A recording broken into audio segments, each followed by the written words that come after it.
मध्य प्रदेश सहित देश के 5 राज्यों में विधानसभा के चुनाव होने हैं।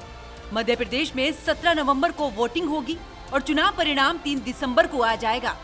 लेकिन इस बार का चुनाव काफी दिलचस्प होने वाला है, क्योंकि हर बार की तरह इस बार भी बीजेपी और कांग्रेस में कांटे की टक्कर देखने को मिल रही है। लेकिन इससे पहले हम निगाह डाल लेते हैं कि मध्य प्रदेश में साल 2018 में हुए विधानसभा चुनावों पर।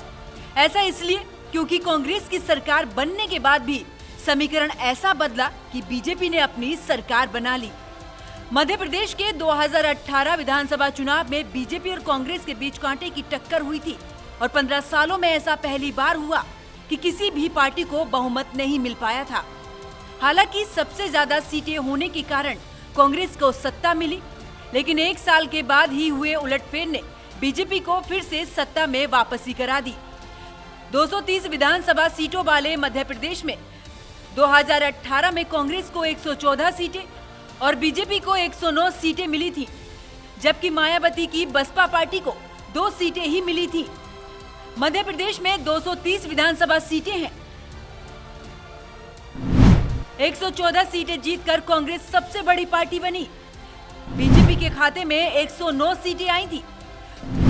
कांग्रेस ने 121 विधायकों के समर्थन का पत्र राज्यपाल के सामने किया पेश। कमलनाथ ने बतौर मुख्यमंत्री शपथ ली। 1.5 साल में हुआ सत्ता परिवर्तन। ज्योतिरादित्य सिंधिया 22 विधायकों के साथ बीजेपी में हुए शामिल। बीजेपी की तरफ से शिवराज सिंह चौहान बने मुख्यमंत्री। वहीं अगर बात की जाए प्रत्याशियों के लिस्ट की, तो बीजेपी ने अब तक अपनी 4 लिस्ट जारी कर दी है।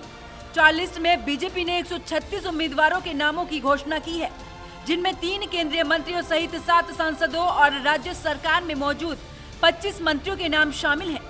बीजेपी ने मध्य प्रदेश में 9 सांसदों को विधानसभा चुनाव में उतारा है।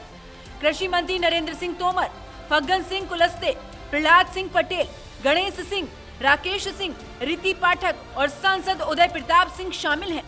बीजेपी महासचिव कैलाश विजयवर्गीय को भी चुनावी मैदान में उतारा। कैलाश विजयवर्गीय इंदौर 1 से चुनाव लड़ेंगे। तो वहीं बहुजन समाज पार्टी ने भी अपने प्रत्याशियों की लिस्ट जारी कर दी है।